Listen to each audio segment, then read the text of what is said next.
aw bisimila sariya bulon kɔnɔ Serifula Jabaranso kan aw minnu sɔgɔlen mana nin waati walasa ka sariya k'ale ta fan dɔn k'aw jɔyɔrɔ ani aw ka hakɛta dɔn jamana kɔnɔ ni o ye sariya ye a baarakɛbagaw bɛ an bolokɔrɔ i n'a fɔ laadalasigila bɛ ɲɔgɔn sɔrɔ cogo min na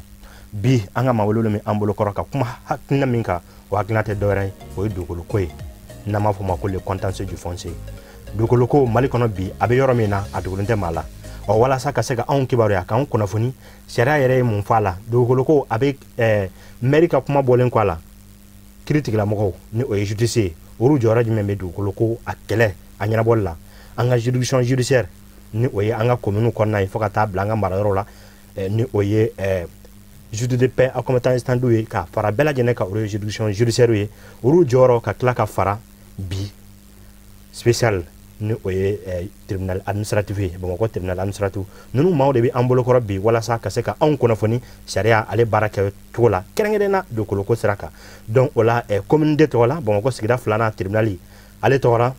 an ka maa welelen Amadou Bakari Traoré ale ye substitut ye non substitut du procureur de la République près le tribunal de grande instance de la commune 2 du district de Bamakɔ ka tila ka fara monsieur Famanga Kamsogo juge administratif au tribunal administratif de Bamako olu bɛ an bolokɔrɔ bi walasa ka se ka anw bilasira ka anw kunnafoni sariya ale baara kɛcogo la kɛrɛnkɛrɛnna dugukolo ko kan o la sisan min tɛ bila dan wɛrɛ kɔnɔ monsieur le procureur ni ɲankuma ba Suntara i ka kɛnɛ basi tɛ n na merci i n'a fɔ an ka bi hakilina bɛ min kan ni o ye le contentieux du foncier au Mali dugukolo ko a kɛlɛ a gɛlɛyaw ni ka ja ka taa bila a ɲɛnabɔ cogo kan aw minnu ye tribunal civil ye n'an b'a fɔ de ko juridiction judiciaire kɛrɛnkɛrɛnna parquet ni dɔw b'a fɔ ko ministère public o parquet a kɔnɔna na aw bɛ dugukolo ko a kɛlɛ n'an b'a fɔ ma ko le contentieux du foncier aw b'a bila minɛ jumɛn kɔnɔ qu'est-ce que le contentieux du foncier? Merci Suntara. Et contentieux du foncier bamanankan na o ye mankan o mankan kɛlɛ o kɛlɛ n'o bɛ ɲɛsin dugukolo ko ma ni o gestion ma se ka kɛ administrativement c'est-à-dire administration ka niveau la ka taa bila mairie la ka taa bila préfecture la ka taa bila fɔ gouverneur la ka se fɔ niveau wɛrɛ ma et que o kɛlɛ in sera tribunal la a bɛ fɔ o de ma ko contentieux du foncier. Voilà donc o kɔfɛ sisan min ye tribunal civil ye olu fanga jumɛn b'u bolo dugukolo ko yɛrɛ baara nasira kan? Tribunal civil fanga min b'a bolo dugukolo ko kɛlɛ kan ou a ɲɛnabɔli kan n'i y'a ye a sera yen fɔlɔ c'est que bɛn ma k'a la de sinon a bɛ se ka kɛ ka bɛn k'a la k'a sɔrɔ a ma se hali tribunal la a kɛlɛ tribunal civil a sira ka ca n'i ko tribunal civil i ye juge judiciaire min fɔ tribunal judiciaire min fɔ i ye administratif min fɔ o bɛɛ b'o kɔnɔ mais a bɛɛ n'a ka dancɛ don a kɛlɛ la kɛlɛ in ti dɔwɛrɛ ye solution min ni o bɛ mankan min wulila mɔgɔw ni ɲɔgɔn cɛ ka se ka hakilinaw sɔrɔ o la k'a lajɛ a ko ka ɲi sira min fɛ donc judiciaire ta sira n'an ko an k'o fɔ o ka ca parce que n'a kɛlɛ nana tribunal la a bɛ se ka na nacogo caman na nacogo dɔ o ye laadala dugukolo ɲinini ye nacogo dɔ o y'a bingalilamaw ye nacogo dɔ o y'an tarakiliw ye a ka ca mais a nana sira o sira fɛ i b'a sɔrɔ solution dɔ bɛ tribunal la min bɛ se ka kɛ juge dɔ ka niveau la comme a bɛ se ka kɛ juge wɛrɛ ka niveau la tiɲɛ don tribunal civil judiciaire juge ka ca mais aw ka baaraw tɛ kelen ye baara o baara bɛ yen dugukolo ko kɛlɛ la a mankan na ko judiciaire de bɛ se k'a gérer n'a nana procureur kunda i b'a sɔrɔ o y'a bingali walew ye sinon n'a nana hakɛ ɲini kunda très généralement n'an b'a fɔ olu ma droit coutumier olu bɛ taa sira wɛrɛ fɛ min ni procureur ka sira tɛ kelen mais hali n'a y'a sɔrɔ a ka dɔnniya bɛ kɛ olu la a bingali kunda ninnu fana n'olu nana i b'a sɔrɔ kɛcogo de b'u la kɛcogo ninnu très généralement n'o ye bingali ye olu enquêtes bɛ taa niveau dɔw la n'olu bɛ kɛ procureur ka yamaruyaw kɔnɔ olu ye unité d'enquête ye pour que ka se ka a kow sɛgɛsɛgɛ k'a di tribunal ma ale fana ka se ka sɛgɛsɛgɛli fara o kan ni jo bɛ min bolo jo ka d'o ma ni jalaki bɛ min bolo jalaki ka d'o ma olu sɛgɛsɛgɛli ninnu okumu kɔnɔna na procureur ka rôle ka bon la kosɛbɛ parce que a kɔrɔ tɛ k'a fɔ ni mankan nana k'a bɛɛ ka kɛ sɛgɛsɛgɛli ye a bɛɛ ka kɛ ni tagasegin caman ye dugukolo ko kuma ka gɛlɛ a kɛlɛ ka ca procureur bɛ se k'a lajɛ fo ka bɛn o kan ka daminɛ diɲɛ fɛn bɛɛ la mɔgɔ fila bɛ se ka kɛ ɲɔgɔn na dugukolo ko la a nana tribunal judiciaire la a kɛra bingali ye a kɛra sira dɔ in ye toujours a b'a ɲini fɔlɔ ka sigi ka fɔ k'u ni ɲɔgɔn cɛ n'a ye sira ɲuman sɔrɔ o la hakili la o bɛ bɛɛ kisi ko caman ma mais ka se nin bɛɛ ma waleya caman caman bɛ yen hakili la i da bɛna se olu yɔrɔ ma n'an sera olu yɔrɔ ma an bɛ se k'olu f'i ɲɛna. D'accord, mais sisan sani an ka taa monsieur le juge administratif fan fɛ toujours tribunal civil la an b'a fɛ k'a dɔn ni dugukolo ko kuma donna ni maa min cɛ walima a kɛlɛlama nana don i ni maa min cɛ ni o ye toujours litige foncier ye ɔ aw bɛ lasɔrɔ sira jumɛn fɛ c'est à dire que mode de saisie i kan ka taa tribunal civil la sira jumɛn fɛ. tribunal civil ka nali sira a ti dɔn ni i ta baara kɔnɔ n'i ma ɲininkali kɛ u b'a fɔ bamanankan na ko ɲininkalikɛla tɛ fili mɔgɔ o mɔgɔ a kɛra dugukolo ko ye a kɛra ko o ko n'a b'i kun kan e ke fɔ ka bɛɛ ma se ka fɛn ɲa la duw kɔnɔ bulon kɔnɔ duguw kɔnɔ ko n'a bɛ se a kɛlɛyɔrɔ de la n'a bɛ fɔ o ma bamanankan na ko nɛgɛ tigɛda n'i bɛ se f'i ka ɲininkali de kɛ n'i ta baara kɔnɔ o tuma n'i nana a kɛra cogo o cogo n'i sara baarakɛla la o bɛ se ka renseignement d'i ma tribunal bi komi dɔgɔtɔrɔso n'i nana dɔgɔtɔrɔso la i bi bana min b'i la i b'o fɔ a ka ca ala fɛ i bɛ mɔgɔ sɔrɔ min bi orienté i ka taa nin dɔgɔtɔrɔ in fɛ i ka taa nin bâtiment in na i ka taa yan fɛ donc comme mɔgɔw fana bɛ yen minnu ka baara ye o orientation ye o assistance ye olu ye avocat ye mais n'o se t'i ye n'i nana kɔni tribunal la a kɛra cogo o cogo i bɛ mɔgɔ sɔrɔ min b'a f'i ye e taasira ye nin ye e taasira ye nin ye donc a ka ca ala fɛ hali n'i taara sira dɔ fɛ n'i filila ou mɔgɔ min y'i reçoit n'o filila fili in bɛ tila ka rectifier i bɛ se ka na judiciaire la wagati dɔw la papier dɔ bɛ se ou fɛn dɔw bɛ se ka daminɛ fɛn dɔw bɛ se ka juger ou a bɛ se ka kɛ a ma juger mais n'a yera fili b'a la i kan ka segin ka taa yɔrɔ min na o sira bɛ yir'i la très généralement olu dɔw bɛ se ka kɛ n'i y'a sɔrɔ i nana donda min fɛ n'o tɛ i donda ye a bɛ yir'i la donda wɛrɛ bɛ yen olu dɔw désignation ou o yiraliw bɛ se ka kɛ tribunal administratif ye ko wɛrɛw bɛ na ni olu ye. D'accord, i da sera tribunal administratif ma tribunal administratif tɔgɔla Bamako an balimakɛ bɛ an bolo kɔrɔ ni o ye Famagan Kamisoko monsieur le juge sisan an b'a fɛ k'a dɔn Tarawele bɔra k'a ɲɛfɔ cogo min na aw tribunal administratif aw fana kɛlen don ka contentieux administratif kɛrɛnkɛrɛn na foncier a bila minɛ jumɛn kɔnɔ aw fɛ yen. Suntura a diyara n ye kosɛbɛ n bɛ foli bila ka taa aw ma ka foli kɛ k'a ɲɛsin Sirifila TV filɛbaga bɛɛ lajɛlen ma k'a ɲɛsin a ɲɛmɔgɔyaso bɛɛ lajɛlen ma sabula ka ɲanige ta bi k'a fɔ i bɛ émission kɛ sigikafɔ kɛ dugukolo ko kama o bɛɛ ye kunnafoni dɔ ɲinitɔla ye mun bɛ dɔ bɔ maliyɛn ka kungo la maliyɛn bɛ yɔrɔ min na bi n'i ye foncier c'est dugukolo ko kuma bɔ a kungo la ne b'a dɔn jango Bamakɔka n b'a dɔn o ye caman de bɔlen a kungo la aw mun y'o ɲanige sɔrɔ n bɛ aw fo o la kosɛbɛ o tɛmɛnen kɔfɛ ka bɔ yen yanni ka to n ka i ka ɲininkali jaabi n'a fɔra bi ko juge mɔgɔ caman bɛ juge mun dɔn o ye juge judiciaire de ye o kama i bɛ yamaruya n ka se ka dɔɔni fɔ juge administratif yɛrɛ ye mun de ye juge administratif a bɛ Mali la a mɛnna cour suprême n'i y'a ta section 4 de tun bɛ yen fɔlɔ section judiciaire section administrative section des comptes ani section constitutionnelle mais réforme mun bɛ yɛlɛmaliw bɛ ka kɛ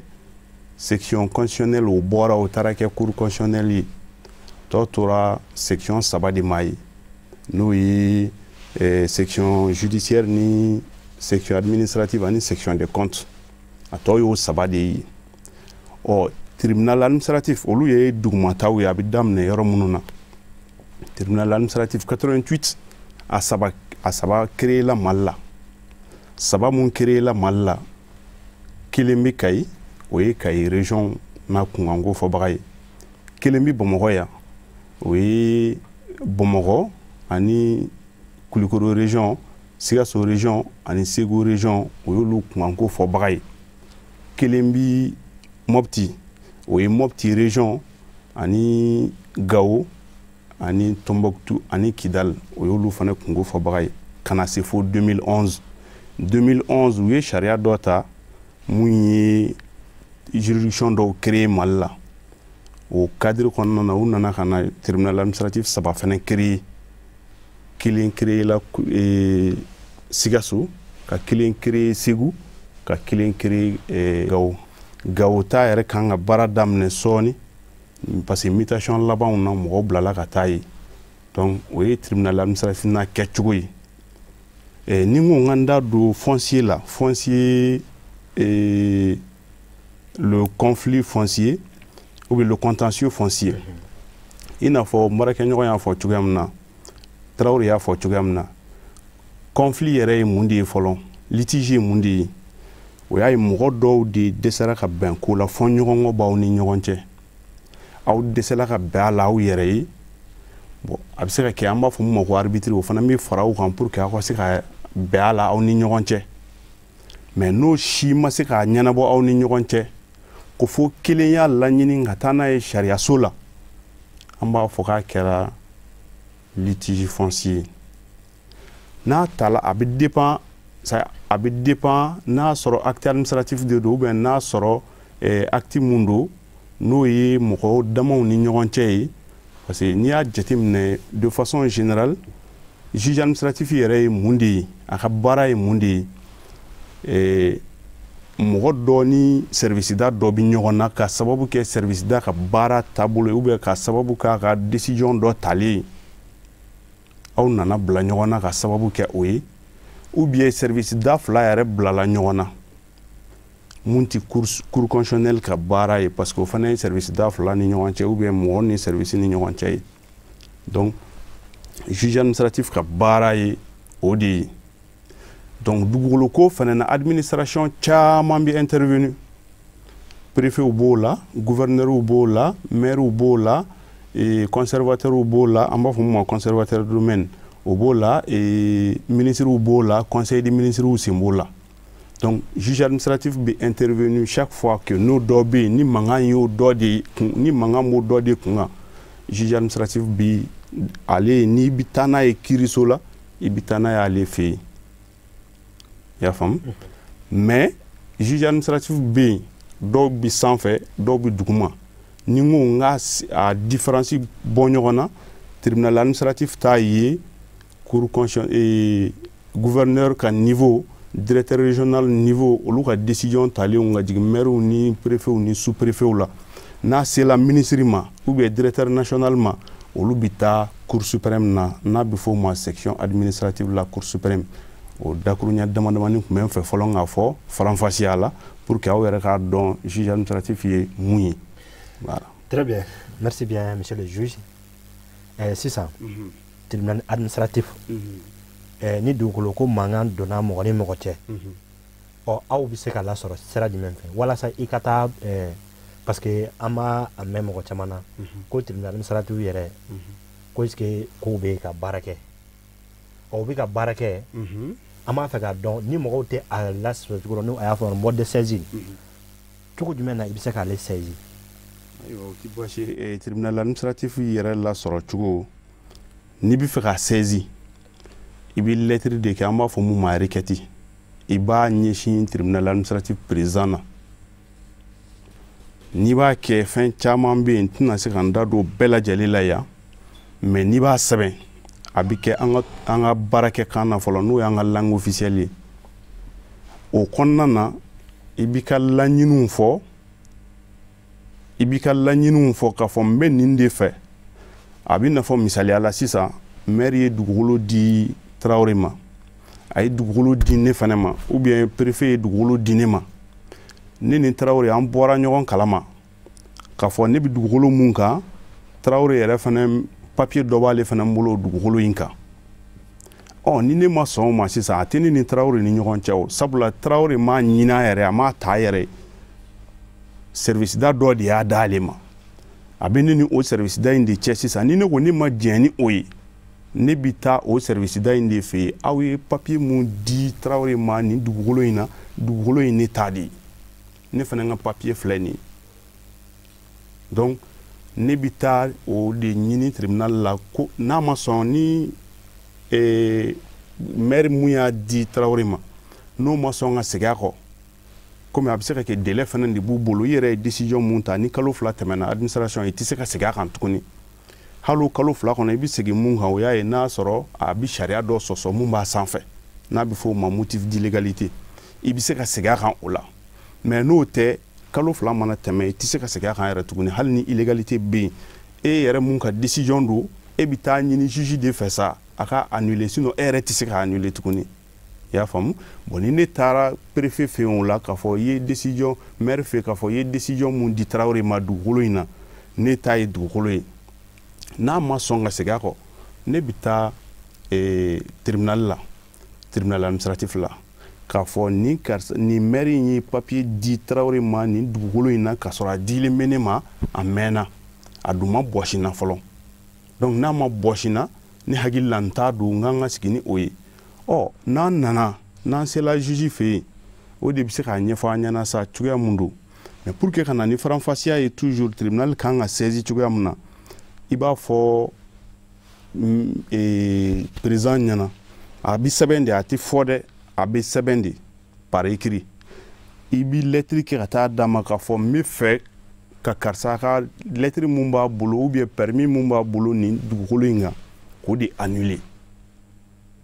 i b'o fɔ o tɛ to nɔgɔ la o bɛ fɔ avec précision mun de kama a kan ka annuler sariya dɔ de sɔsɔ la sinon i tɛ n'i jɔ o cogoya la k'a fɔ ne bɛ fɛ a ka annuler o fɛn tɛ parce que a ye hakɛ dɔ de di nin ma i n'a fɔ ne mun bɛ ne fana bolo o ye hakɛ dɔ di ne fana ma cogoya min na donc ni ne ko a ka annuler ne b'a fɔ kun dɔ de la n'an b'a fɔ o ma ko moyen c'est que e yɛrɛ fɛ sariya jɔn de sɔsɔ la papier mun bɛ Traoré bolo sariya jɔn de sɔsɔ la papier in ditɔ la ni ne bɛ se ka taa fɔ ko k'a annuler n bɛ n ka laɲini fɔ papier in kɔnɔ i bɛ taa 2000 de sara an bɛ yɔrɔ min na ko bi 2000 de bɛ d'a kan n'i y'o yɛrɛ fɔ dɔw ɲɛna tuma dɔw la a bɛ k'u ɲɛna ko bɛɛ ye surafɛnko kuma de mais o bɛ sariya de kɔnɔ i bɛ 2000 de sara a bɛ fɔ o ma ko consignation i y'a faamu n'i y'o 2000 d'a kan tuma min na i bɛ na n'a ye exemplaire 3 de i bɛ a signer ou bien n'a ka di ye Traoré mun ne bɛ taa ni ne taara n'a sɔrɔ ne de juge saisi ne bɛ se ka avocat ta mais n wajibiyalen tɛ o la Mali la yan wajibi tɛ n bɛ se ka mɔgɔ wɛrɛ fɛnɛ bila u ka taa kuma n tɔgɔ la n'o ye procuration ye i bɛ procuration kɛ k'a d'a tigi ma k'a fɔ a ka taa kuma i tɔgɔ la mais mun laɲininen don juge fɛ o tɛ fɔ k'o to nɔgɔ la hali n'a sɔrɔ i taara k'u ka décision i bɛ taa sɔrɔ sisan décision caman mɔgɔ caman ka dugukolo di papier a bɛ kɛ papier kelen dɔrɔn kan décision kelen i bɛ taa sɔrɔ a bɛ mɔgɔ 10 mɔgɔ 20 bɛɛ lajɛlen bɔ ne bɛ taa k'a fɔ o bɛɛ ko tɛ dɛ ne ni Traoré de Traoré mun dira Traoré ma o de bɛ ne ɲɛ sira la donc n bɛ fɛ aw ka Traoré ta in de annuler ka bɔ a la n'o ye annulation partielle i bɛ ɲinini kɛ tribunal président fɛ o cogoya la i y'a faamu donc n ko a bɛ signer i bɛ taa ni papier mun ye date bɛ k'a la ka tila ka signer ka tila ka timbre k'a la a bakuruba fɔli la o ye tribunal kan ka saisi cogoya min na n'a sɔrɔ ne bɔra Traoré ka décision kalama k'a fɔ décision min bɛ Traoré bolo kalo 2 de bɛ n bolo ka taa ɲini tribunal fɛ k'u k'a annuler parce que a bɛ fɔ mun ma décision individuelle n'o t'a la mun b'i concerné o kan ka taa yirila de k'a fɔ karisa nin décision in b'i kun kan a bɛ fɔ o ma notification kɔfɛ kalo 2 de b'i bolo décision dɔw bɛ yen o bɛ bɛɛ de kun kan ɲɔgɔn fɛ i n'a fɔ sisan gouverneur ka décision ta k'a fɔ nin sira in ti nin point in ti boli nin waati in na o ye décision réglementaire ye o bɛ bɛɛ lajɛlen de concerné donc o ti ta ka taa yira mɔgɔ kelen na k'a fɔ nin b'i kun kan o bɛ fɔ radio la a bɛ fɔ télé la a bɛ fɔ yɔrɔ journaliw kɔnɔ donc n'a publié la don min na a bɛ da jama tulo kan waati min na kalo 2 de b'i bolo e mun ma jɛn n'a ye n'e fɛ a b'i ka hakɛ dɔ sɔsɔ kalo 2 de b'i bolo pour que i ka taa laɲini tribunal président fɛ k'a fɔ a ka fɛn in annuler kun min fana na kan ka annuler i b'o fana fɔ o ye requête n'a don cogo ye. D'accord. San'an ka kuma di Tarawele ma sisan n b'a fɛ ka min dɔn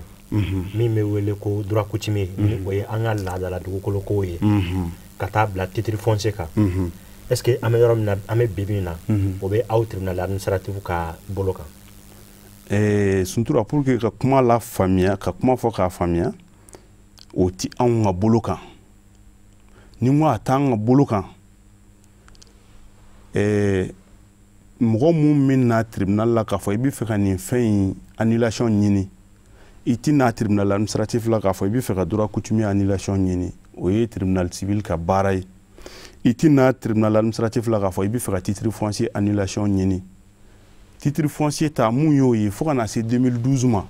comme titre foncier yɛrɛ tɛ annulé n'ale créé la dɔrɔn a bɛ fɔ il est définitif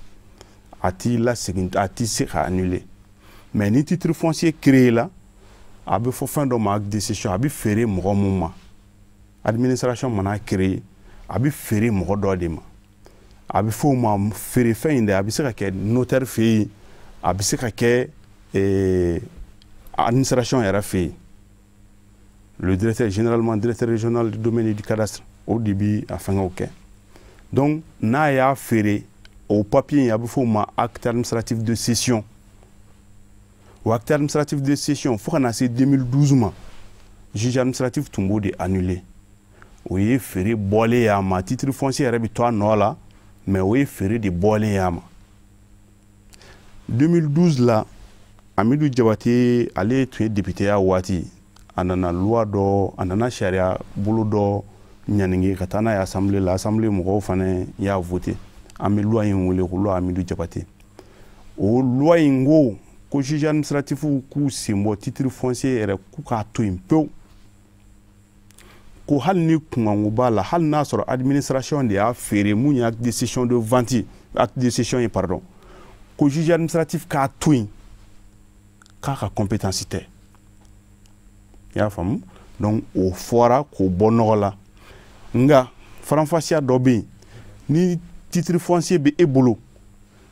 ko administration dɔ ye décision dɔ di mɔgɔ dɔw ma o dugukolo in kan e bɛ se ka na tribunal administratif la k'a fɔ mɔgɔ mun ta ye CEH ye par exemple k'a fɔ ko kana a tigi ka CEH annuler tribunal administratif la o y'a ye CEH fɛ titre foncier yɛrɛ annulation tɛ dɛ o tɛ dɛ. Voilà mais sisan kuma tigɛli tɔ tɛ la CEH c'est un peu technique est-ce que i bɛ se k'a ɲɛfɔ an ɲɛna concession urbaine à usage d'habitation voilà ale ni lettre d'attribution permis d'occuper ani permis d'habiter ninnu bɛɛ ye tɔgɔ ye minnu ye kelen mais a falen falenna waatiw kɔnɔna na fɔlɔ a tun bɛ fɔ permis d'habiter waati dɔ la nana kɛ permis d'occuper ka na kɛ lettre d'attribution ye bi an bɛ yɔrɔ min na o ye concession urbaine à usage d'habitation ye o y'a ye n'an bɛ duguba kɔnɔ commune urbaine ninnu na mun ye concession rurale à usage d'habitation ye o ye commune rurale ka dilen ye mais a bɛɛ ye sigiyɔrɔ ye concession rurale dɔrɔn o ye foro ye donc n'a sɔrɔ titre foncier b'i bolo ni maire y'a dugukolo di mɔgɔ wɛrɛ ma e bɛ na tribunal administratif la k'a fɔ ko k'i ka hakɛ segin ma an b'a fɔ o la ko juge administratif ale bɛ titre foncier protégé mais n'o yɛrɛ ka annulation ko kuma de bɛ da la o kuma tɛ fɔ juge administratif fɛ yen awɔ o bɛ cogoya min na droit coutumier fana m'o cogoya la n'a b'i bolo ni daluya b'a la i bɛ se ka na juge administratif fɛ yen ko i ka dugukolo dira mɔgɔ wɛrɛ ma mun n'a man kan donc k'o ka décision mun b'o bolo pour que k'o annuler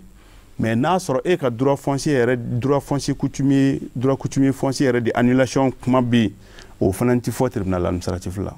o bɛ fɔ juge civil fɛ yen. D'accord monsieur le procureur oui. Sisan ale bɔra ka kuma ɲɛfɔ nin cogo in na ɔ aw tribunal judiciaire kɛrɛnkɛrɛnnen na procureur ni a ka baarakɛɲɔgɔn n'o y'a ka substitut ye ɔ aw jɔyɔrɔ jumɛn fana bɛ titre foncier ale kɛlɛ la ni o ye litige ye fo ka taa se droit coutumier yɛrɛ fana ma. A y'a fɔ cogo min na min ye titre foncier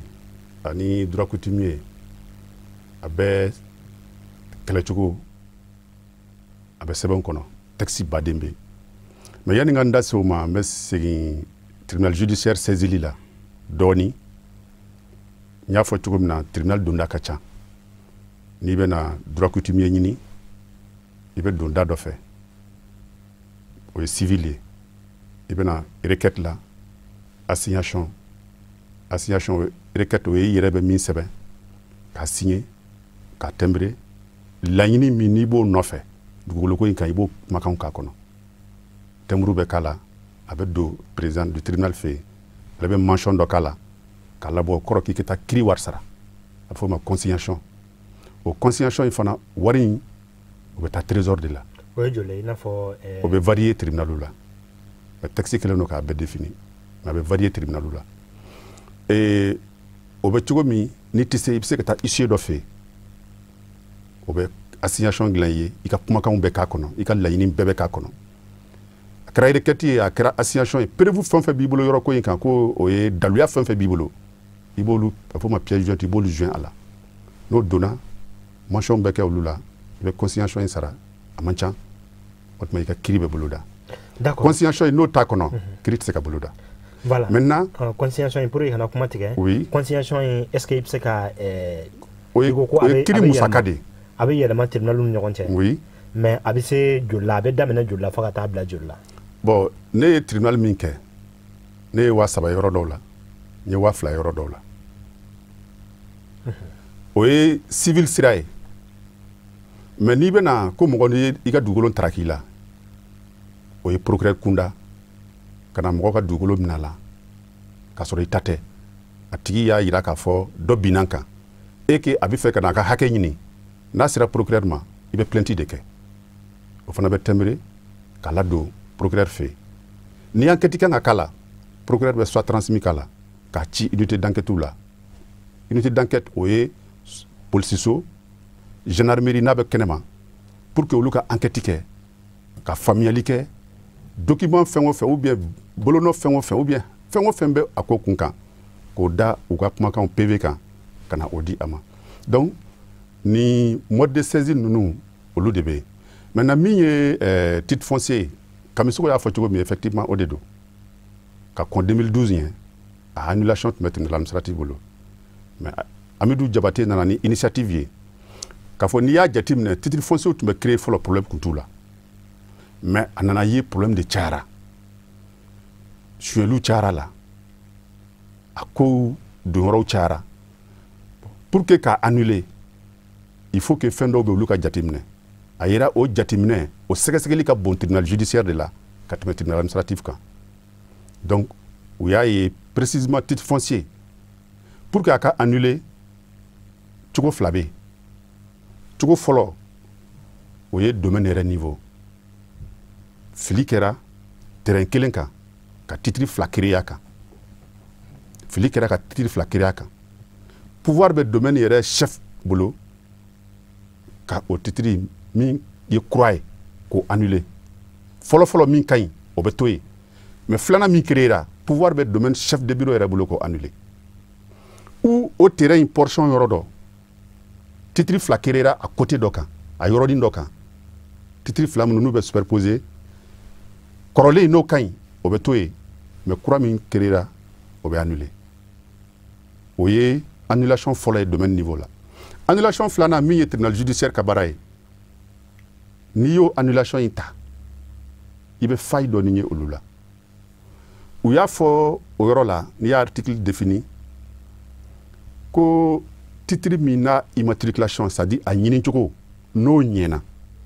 k'o tɛ se ka annuler immatriculation publicité ni fɛnw c'est à dire yanni titre ka créer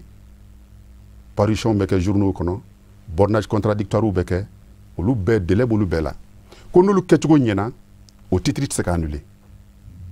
ko min bɛ se ka kɛlɛ o la o ye ɲagami min donna o titre in kɛlɛli la mɔgɔ minnu ye ɲagami don a la o yɔrɔ la u b'a fɔ ko dɔl n'an ko an b'o fɔ bamanankan na o bɛ komi suyɛli mɔgɔ minnu kɛra sababu ye ka suyɛli don a la e min n'i bɛna kɛlɛ in kɛ ko e bɛ se k'olu de kɛlɛ maintenant olu ye suyɛli min kɛ e ni min ka kan olu bɛ condamné o k'o de sara e ye